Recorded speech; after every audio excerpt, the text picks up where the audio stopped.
Hey y'all, it's your girl Barbie J here. Welcome to my channel, June BLC.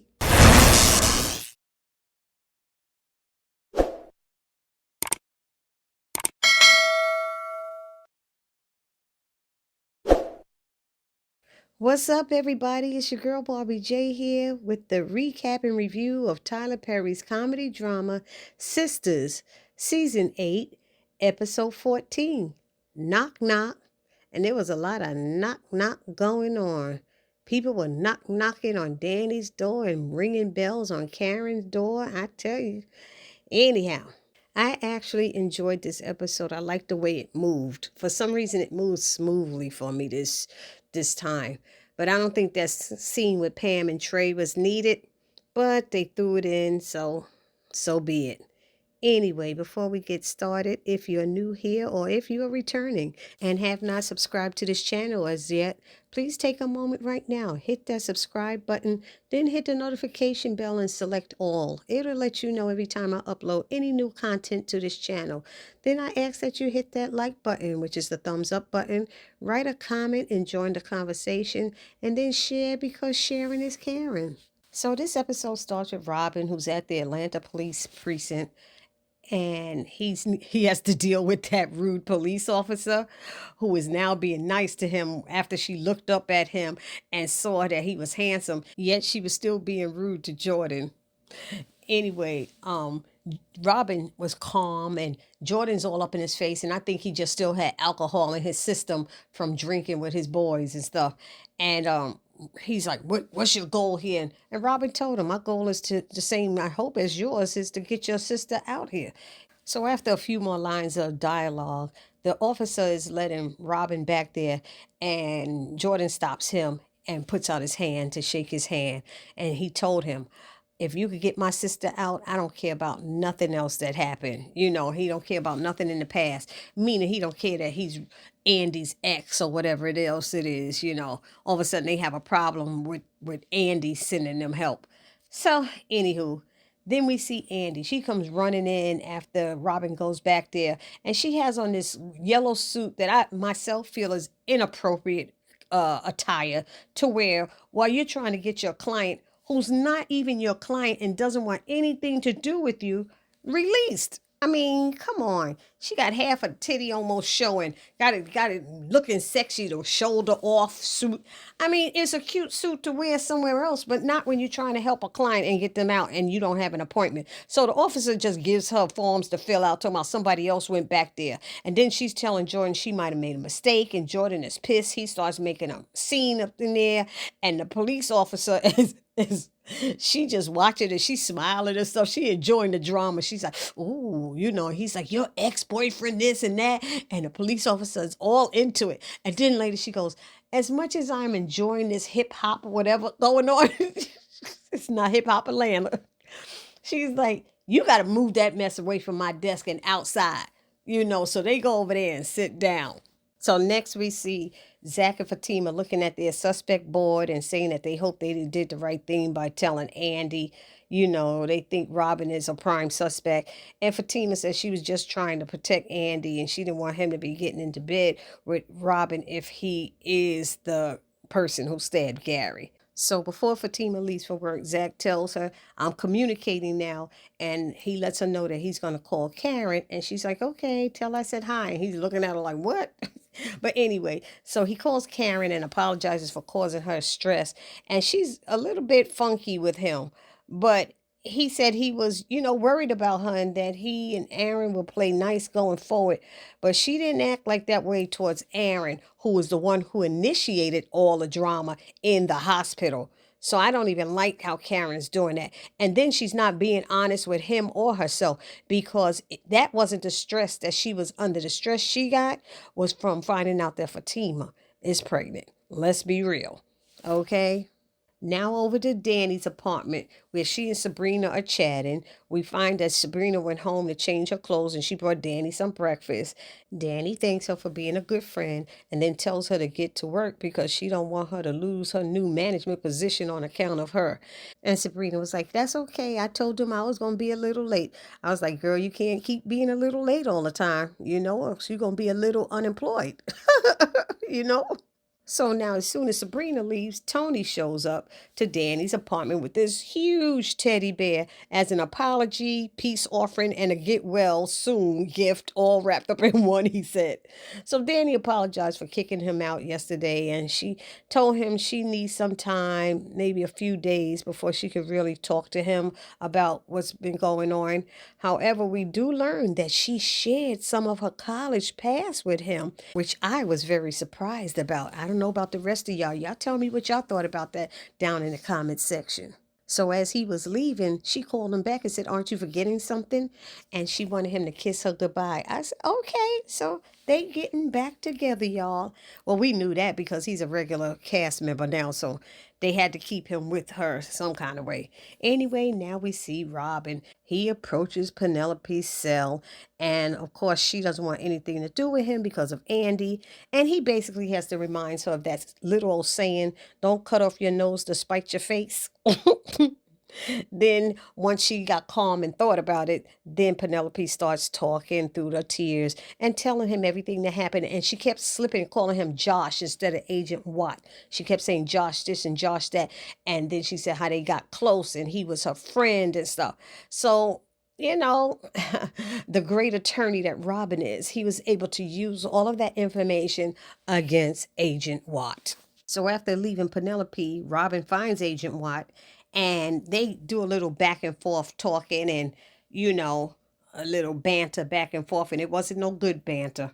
Okay, Agent Watt was trying to stand his ground and Robin was letting him know, "Baby, you got the wrong person today because I am not that attorney." And I don't care how Agent Watt tried to twist it and turn it around and make it look like Robin could have stabbed him. "Maybe I need to be looking at you." Robin told him he got 1 hour to release Penelope Williams, or else he's going to slap the FBI and Atlanta PD with a wrongful imprisonment lawsuit that every civil rights and women's rights group will want to get in on. I said, "Oh, snap." He just laid it out.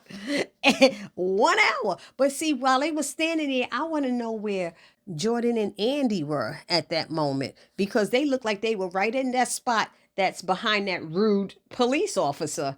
And supposedly Andy and Jordan was sitting right there in that waiting area.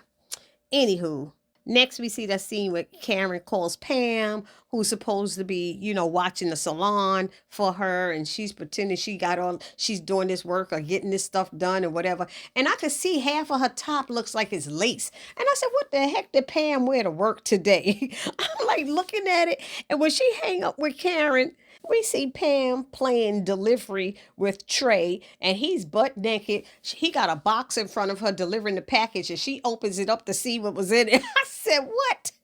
And they doing all of this on, it looks like Karen's office desk in the salon.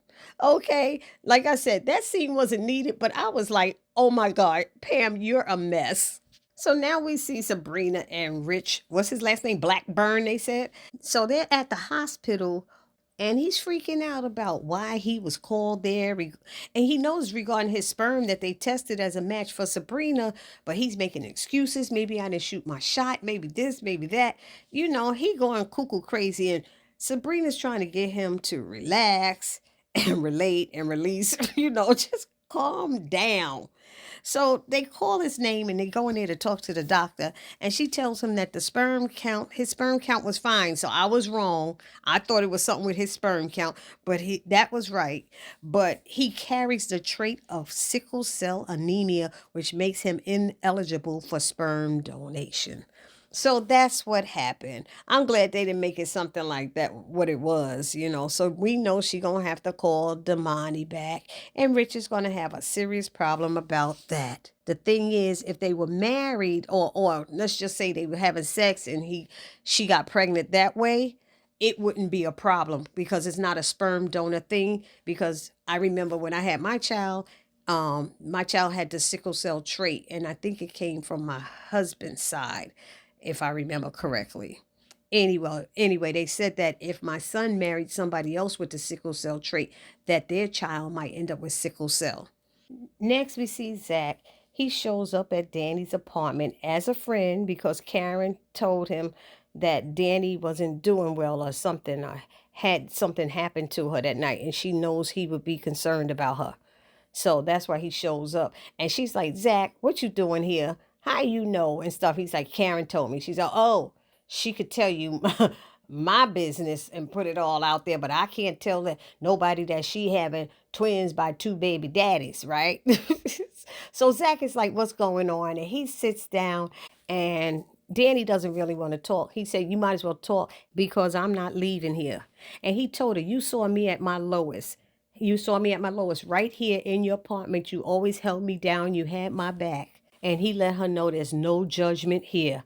And I got to tell y'all, I really enjoyed their chemistry on screen. Zach and Danny's friendship just, I don't know. I always enjoyed it. I don't know about the rest of y'all. Put it down in the comment section how y'all feel. But I got to tell y'all, this was a little bit emotional almost for me to see their friendship and how tight they are. And he's let her know we cut from the same cloth. And that's why you're my child's godmother, which I had forgotten that she was the godmother of Zach's twin. And it was just, oh my goodness. He was saying how he loves her, and she's like, I love you too. And he was like, how he could see that her therapy is working. And maybe sometimes you got to see this as maybe a blessing in disguise, or maybe your body, that panic attack you had was your body saying that you need to rest or need to do something. He just was trying to work with her, and it touched me so much. So I want to hear what y'all all have to say about that scene, because that probably was one of the best scenes of the whole episode, if not the best scene, other than that one with Agent Watt and Robin going at each other. And so while they're talking, Zach's phone rings, and it's Fatima letting him know that she found some stuff. I guess got that password for Hayden or whatever. So he tells her that he's still at Danny's apartment. She said, tell her I said hi. And then she told Zach to call her once he leaves. So, moving right along, we have Fatima. She walks into Hayden's office and is being nice and professional, which is definitely making Hayden suspicious. She's saying nice things. She's getting the files done. She fixing his tie. She's doing all this stuff. So he leaves for a breakfast meeting that he has, and she starts rummaging through his things on his desk, and she's looking for his password. And then Hayden gets to the parking garage and realizes he forgot his cell phone, so he has to turn and go back to his office. Meanwhile, Fatima is still in there searching, and she finally finds something, and she's taking pictures and all this stuff, and she finally gets out of his office before he gets back to it, and he goes and gets his cell phone, picks it up off his desk and looks around, and then he leaves.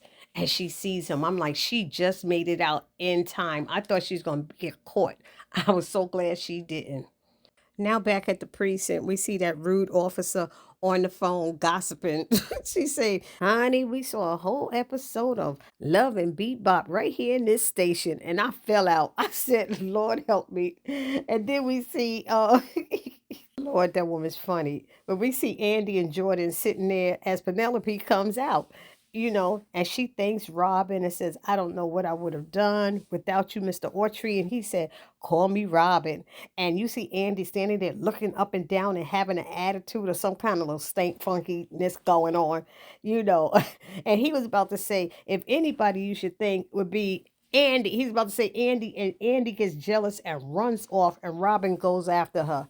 I said, this girl is crazy. I don't know what Andy's issue is, but I think she let Zach and Fatima's information go to her head. What do y'all think? Put it down in the comment section.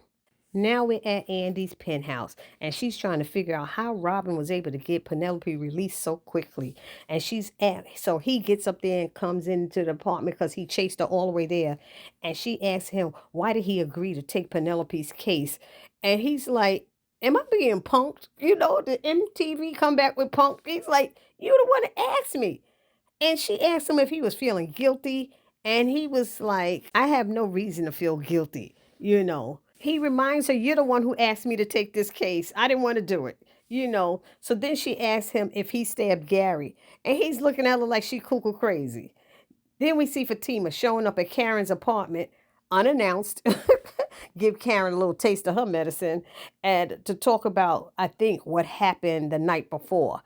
And I think the reason Fatima's there, and this is just my opinion, I think it has to do with she wants Karen to keep it quiet that she's pregnant. She didn't want anybody to know. And I think that's what it's all about. I don't think it's anything else. I don't know, think it's about the fight that they were going through, the back and forth between her and Zach. I mean, that would be my only thought process. If y'all have another reason, put it down in the comment section with that. And then the episode ended with Agent Watt. He goes to the hospital to see Gary, and he starts showing them pictures of women that he interviewed. He showed Sabrina first. He said, no, I don't see anything. He showed Karen, and then he showed Penelope, and he said, this one, yeah, that's the lady who came here screaming and hollering in my room talking about blood and babies or something. So he said he don't remember her other than her coming in the hospital that other day. Then he shows Gary a picture of Fatima. And Gary starts look like he's shaking and looking and he's staring at it. He sits up and it's like he's looking at it saying, she's the one who stabbed me. And I'm like, what? He's saying that Fatima is the one who did it. And then we see next week he's showing a picture of Zach saying, was this guy with her? Was he with her? And he's like, yeah, yeah, yeah. So I think, y'all, and I'm going to say this is my prediction. Gary is trying to protect somebody.